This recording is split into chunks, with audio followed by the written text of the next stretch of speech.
it's Tanya, vsgtanya2011, and this is the Back to Basics WLS channel, and today is Tuesday. Happy New Year! So excited about the new year.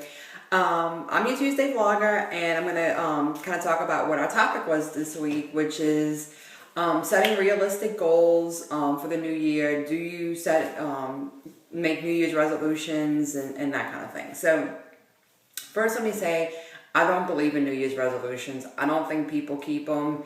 I think the expectation is to not keep them, so I don't make New Year's resolutions. So I do believe in setting goals, though.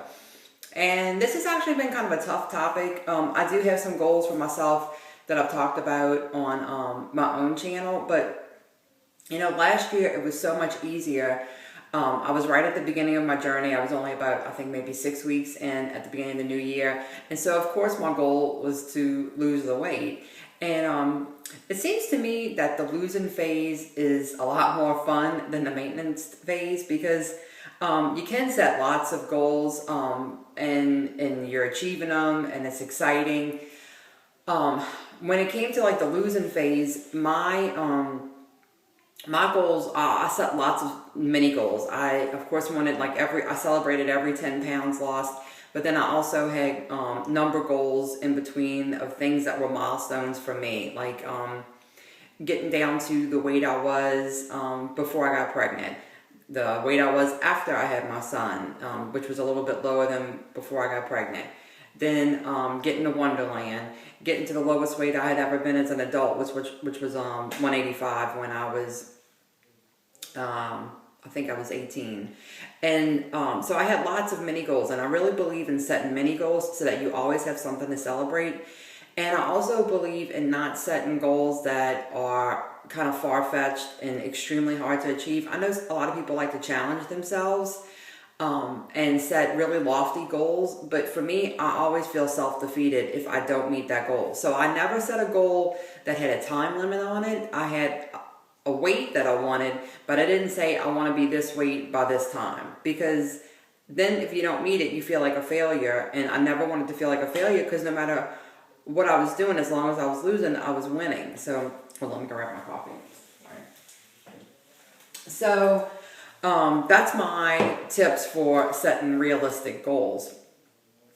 So the other thing I was going to do is kind of talk about what my goals are for this year, and I have them written down. I believe in writing down your goals, so that way you have something to refer to, because it's easy to kind of get away from it and ignore it if you don't write it down. So these are my goals for 2013. I want to maintain my weight between 159 and 166. And let me just say, I've been off of work for the last 2 weeks, and I have gotten off of my routine. My weight has gone up, and I'll talk about that more on my own channel on Thursday. So it's kind of scary. So these goals are really serious for me, because I don't ever want to go back to where I was. And I know now that I'm really going to have to work to stay where I am. So number one, maintain my weight between 159 and 166. My second goal is to maintain exercising at least 3 times a week. I have done that for the most part for the whole last year, and it has really become part of my life, working and exercise. It could be very easy for me to say, I don't feel like exercising today, tomorrow, whenever. So I know I need to keep that focus to make it a priority to get to the gym 3 times a week. I just think that that's really important, because my goal right now is not necessarily to be a number, but to be healthy. And to be healthy, you need to exercise at least 3 times a week. So that's a big goal for me. I want to work on firming up my abdominal area, because I do plan on having plastics in November. At least a tummy tuck, maybe a lower body lift. I'm not quite sure yet. I haven't really met with surgeons yet, but I know that is a strong goal for me, is to have plastics in November. And so I want to have my ab area as firm as I possibly can to have the best results that I can have. I want to focus more, and this is number 4, concentrate more on healthy living rather than the scale. The scale can really piss me off sometimes, and so I'm trying to keep in my mind, I go back and forth with, it's all about healthy living, it's all about healthy living, making healthy choices, getting to the gym, drinking your water. But then when I see the scale go up, even though I know I've been doing the right thing, because I have my swelling issues with my arthritis, it throws me off and it makes me feel like a failure. And so one of my goals this year is to concentrate on appreciating that I'm living a healthy lifestyle, no matter what the scale says. Now, if I know I'm screwing up and I'm making bad food choices, then yeah, that's on me and I need to get that in check. But if I know I'm making good food choices and I'm getting to the gym at least 3 times a week and I'm living the best healthy lifestyle that I can live, I need to not worry about what the scale says and not let that throw me off. So that's a goal of mine this year. Number 5, I want to try and only weigh on Thursdays. I am a daily weigher, and with my arthritis swelling, making my weight fluctuate a lot lately, it's really throwing my head game off. And so one of my goals this year is to only weigh in on Thursdays. And this is going to be really hard for me because in the beginning I probably weighed 2 or 3 times a day. I've gotten to where I weigh once a day. Sometimes I'll skip a day in between and it doesn't bother me, but I almost never go a whole week without weighing. So that's a goal. I think I'll have to build up to it. I might have to go down to like 3 days a week and then 2 days a week and then 1 day. I don't know if I can just go cold turkey because I am a little bit addicted to the scale. So, but it's a goal. Number 6, I want to finish the Crescent City Classic 10K in less than an hour and a half. Last year when I did it, I think it's in either March or April, it's in the spring. I did it in an hour and 45 minutes, which, you know, I still had some weight to lose and I was pushing it. But I am a lot more fit this year. And so I really think I should finish it in a lot less than an hour and a half.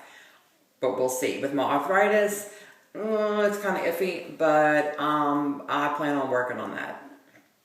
I want to accomplish that. Then number 7 is to continue to report my weight and make my YouTube videos every Thursday. I think that accountability, having that in the back of my mind that I have to tell people how much I weigh and I don't want to embarrass myself by having to come on and say I've screwed up and my weight's gone up. I mean, I know in real life that's going to happen, but I think not being accountable every week makes it a lot easier to allow the scale to go up. And I just, even if it's just for me and there's only one other person watching, that's fine. I just need to stay accountable because, you know, in the beginning I was extremely motivated and focused and the head game wasn't really a problem for me. I was so focused that I didn't really have to do much mental work to get the pounds off and to stay on plan, to follow the rules. I've just found in the last, you know, probably, I don't know, the last couple months, maybe before my 1-year surgery, but certainly in the last month since my surgery, the head game has gotten a lot harder because I like the way I look. I am able to incorporate a few more foods that I wouldn't have eaten in the losing phase, but trying to find that balancing act where I'm sticking to following the rules and allowing a few things, you know, treats in. It's hard. This mental game is hard. Maintenance is hard. And, you know, and I still haven't seen 159. I've been like within a few tenths of a pound away from it. And it's like, why can't I just get there? So I feel like if I plan on following the WLS rules, and of course protein first, I always do that. And not drinking before and after the meal and all those kind of things. If I can stay focused on that and continue to make that a part of my routine, I feel like I will see 159 soon, but I need to get my head in the game. I need to get back focused the way I was in the beginning.